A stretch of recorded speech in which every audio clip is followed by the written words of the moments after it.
시청자 여러분 안녕하십니까? 한성 뉴스데스크 시작합니다. 첫 번째 소식입니다.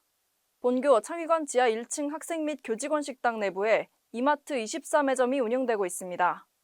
학생 및 교직원 식당의 석식이 끝나는 오후 7시 이후에는 식당 출입이 통제되어 매점에 진입할 수가 없습니다.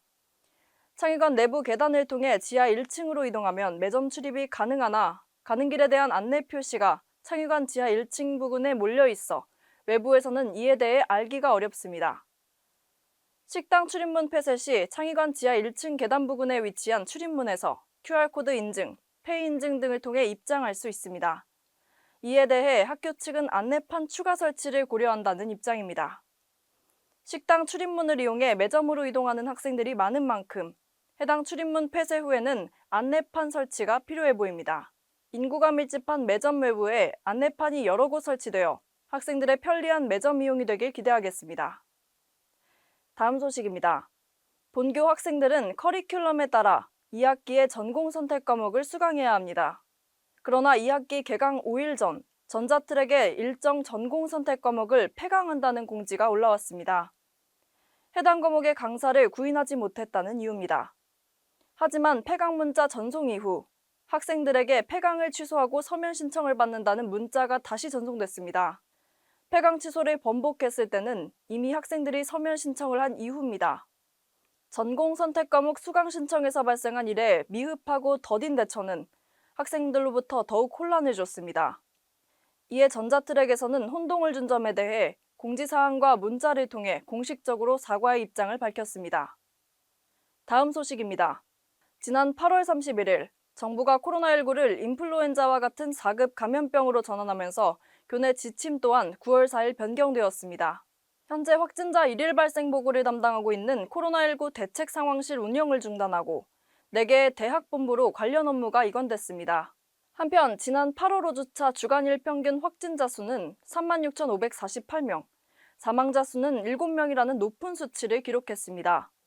학교 측은 코로나19에 대한 긴장을 늦추지 말고 체계적인 대처 체제를 마련할 필요가 있습니다. 다음 소식입니다. 본교 스쿨버스는 넓은 좌석, 교통비 절감으로 학생들에게 이점을 제공합니다. 그러나 운행 시간이 적고 45인승 버스는 운행하지 않고 있어 학생들에게 지속적으로 불편을 주고 있습니다. 자세한 내용 최유림 기자가 전해드립니다.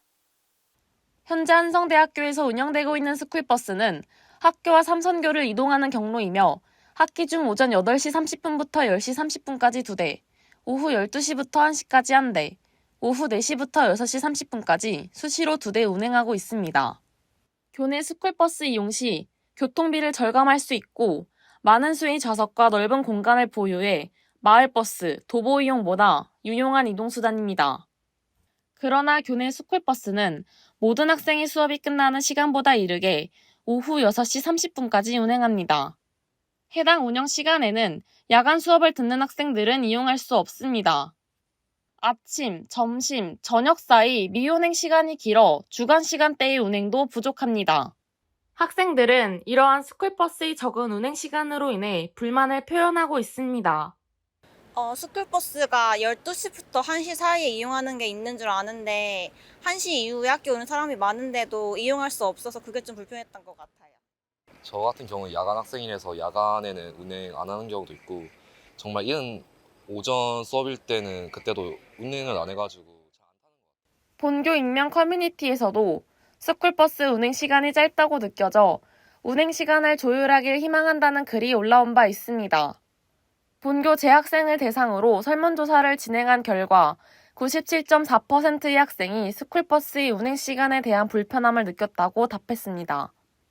더하여 버스 운행이 연장되길 바라는 시간대로 아침 25%, 점심 29%, 저녁 40%로 나타났습니다.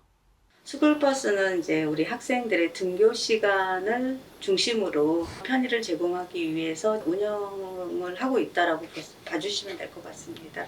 그러니까 야간 학생 등교하는 시간이 우리 주간 학생들이 학교하는 시간하고 거의 맞물려지다 보니까 야간 학생들의 입장에서는 주간 학생들을 위한 스쿨버스가 운행되는 것이 아니냐라는 생각은 하실 수 있을 것 같아요. 개인적으로도. 그런데 실질적으로 저희가 스쿨버스 운행 자체는 등교 시간에 등교할 수 있을 때 도움을 주기, 그러니까 약간 지원하기 위해서 운행이 되는 거죠. 아침 8시에서 저녁 7시까지 근무를 하고 있어요. 일주 52시간 그런 구조적인 문제들이 있어서 연장하기는 조금 어려운 상황인 것 같습니다. 뿐만 아니라 이번 연도 1학기까지 운행되던 45인승 스쿨버스가 2학기부터 운행되고 있지 않습니다. 이런 45인승 버스가 미운행되고 있는 것에 대해 학생들은 많은 궁금증을 겪고 있으며 재운행을 희망하는 의견도 다수 보입니다. 45인승 버스는 생산 연도가 2007년 6월입니다. 겉으로 봐서는 되게 멀쩡해 보일지 모르겠지만 굉장히 노후화되어 있고 추가적으로 계속 운행을 했을 시에는 또 추후적인 수리를 해야 되는 상황이라 가급적이면 운행을 하지 않고 있습니다. 저희 내부적으로 검토는 해볼 수는 있을 것 같아요. 여기가 본격적으로 재개발이 된다 그러면은 이제 토공사라 그래서 그런 발파 작업이나 이렇게 됐었을 때 그런 위험성 여러 가지들은 저희는 좀 봐야 되기 때문에 학생들 안전을 최우선적으로 해서 진행을 하도록 하겠습니다. 스쿨버스의 짧은 운행 시간대와 더불어 45인승 버스의 미운행 문제가 해결되지 않을 시 학생들의 화두에 꾸준히 오르며 불편을 끼칠 것으로 보입니다. 이러한 점을 개선하기 위해 본교는 학생들의 건의사항에 더욱 귀 기울이며 빠른 시일 내에 차선책을 마련할 필요가 있습니다. 모든 문제가 해결되어 학생들이 안전하고 만족스러운 스쿨버스를 이용할 수 있길 기대하겠습니다. HBS 최혜리입니다. 다음 소식입니다. 상상관은 교내 구성원들이 많이 방문하는 건물입니다. 그러나 상상관 출입문 이용 시 충돌 사고와 같은 학생들의 우려가 커지고 있습니다. 출입문 안전 문제의 심각성과 학교 측의 입장에 대해 황승민 기자가 취재했습니다. 지난 학예방 중 우총관 방화구역 재정비 공사가 이뤄졌습니다. 방화구역 법령 강화에 따라 현행 법규에 맞춰 화재 시 불길 및 연기의 확산 속도 지연을 목적으로 방화문을 교체했습니다. 이후 우총관 출입문은 방화를 강화하는 목적을 달성했을 뿐만 아니라 출입할 때도 편리하게 사용됐습니다.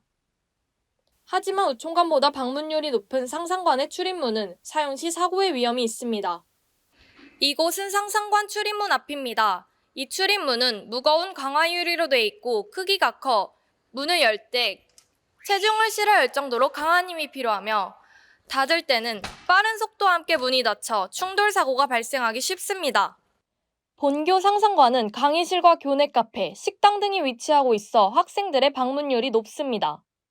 때문에 출입문의 안전을 보다 더 강화할 필요가 있습니다. 재학생을 대상으로 상상관 출입과 관련해 설문조사를 해본 결과 약 91%의 학생들이 상상관 출입문 이용 시 불편함을 느꼈다고 답했습니다. 출입문이 무거워 열고 닫기 힘들다는 의견과 충돌 및 끼임 경험이 있다는 학생들도 많았습니다. 출입문이 좀 무거운 편이라 바람이 많이 불면은 밀기가 약간 조금 더 가볍게 하면 좋지 않을까요? 사람들이 많이 지나다니는데 무거우니까 좀 맞을 것 같은 그런 느낌을 받을 때가 있어서 자동문을 하면 좀 더 많은 사람들이 지나다니기 편하지 않을까 생각합니다. 문이 확 오면은 손으로 딱 받치는데 문이 무겁다 보니까 손목에 물이 더 갈 것 같고 문이 천천히 닫히게 만들던가 아니면 문 자체를 가볍게 했으면은.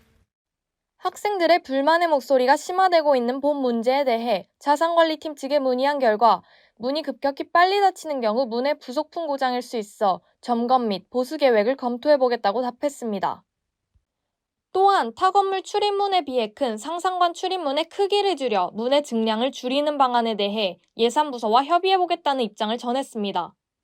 학교는 학생들이 불편해하는 점을 파악한 후 이를 우선순위로 두고 해결해야 합니다. 또한 발생할 수 있는 사고를 미연에 방지하고 이에 경각심을 가져 사고를 미연에 방지할 필요가 있습니다. HBS 황승민입니다. 다음 소식입니다. 대학생 다수가 개강 후에도 아르바이트를 하고 있습니다. 그러나 물가가 올라 최저시급이 인상되면서 업주들과 알바생들의 고충 또한 늘어나고 있습니다. 조우진 기자입니다. 많은 대학생이 방학이나 개강 후에도 아르바이트를 하고 있습니다. 계속해서 오르는 물가와 최저시급의 지급 부담을 느끼는 업주들은 아르바이트 자리를 감소하고 있습니다. 이에 따라 업주와 대학생의 갈등이 계속되는 가운데 청년구직 대란을 감소시킬 만한 방안은 보이지 않습니다.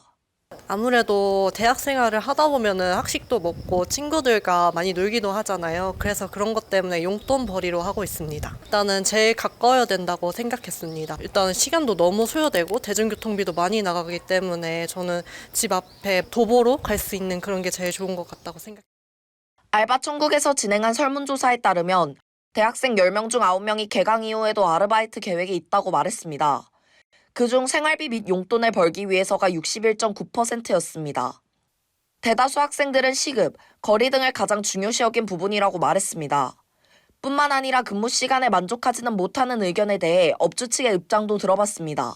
한 명은 이 학교 학생으로 저녁 4시부터 7시까지만 하고 있고 나머지 사람 많을 때나 이럴 때는 그냥 제가 다 아침부터 이제 저녁까지 그냥 시간 되는 대로 다 맞춘 거고 사실 사람 많은 시간이 학생들은 학교에서 수업 들어야 돼서 그냥 외부 사람 쓰는 게 더 근데 부담이 당연히 되긴 하는데 여기는 솔직히 바쁜 시간에 좀 노동 강도가 다른 카페에 비해서 좀 많이 바쁜 편이어서 뭐 오른다고 해도 그렇게 큰 상관은 없는.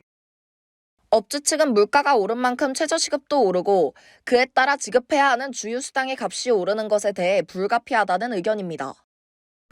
아르바이트 학생들 혹은 근로자의 권익을 보호하기 위해 매년 시간당 임금을 높일 수만 있다면 이상적이겠습니다만 장기적으로 근로자의 생산성 증가가 수반되지 않는다면 높은 임금 상승은 지속 가능하지 않다는 점을 기억할 필요가 있겠습니다.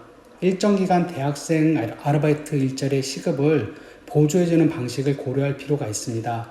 이를 통해 근로시장에 최초 진입하는 근로자, 대학생의 진입 장벽을 낮춰 인적 자본을 축적할 충분한 기회를 제공할 필요가 있습니다. 나라에서는 현재 청년을 지원해주는 사업이 많습니다. 증가하는 청년 구직 대란을 감소하기 위한 방안도 필요해 보입니다. 물가가 오른다고 최저시급을 무조건 올리는 방안이 아닌 근로시장에 쉽게 대학생들이 진입할 수 있게 기회 제공을 고려해서 인적 자본을 능동적으로 축적할 수 있는 현대 사회가 됐으면 좋겠습니다. HBS 조우진입니다. HBS 영상을 더 많이 보고 싶으시다면 여기 구독 버튼을 눌러주세요. 추천 영상도 누르면 바로 재생됩니다. 더하여 HBS에서 한성대 학생들의 제보를 기다리고 있습니다. 한성대학교 방송국 홈페이지 HBS에게 바란다 게시판으로 학교 생활을 하며 느낀 불편사항이나 다양한 소식을 자유롭게 들려주시기 바랍니다. 학우분들의 소중한 제보를 바탕으로 신속하고 정확한 뉴스로 전달하겠습니다. 지금까지 한성 뉴스데스크를 시청해주신 여러분 고맙습니다.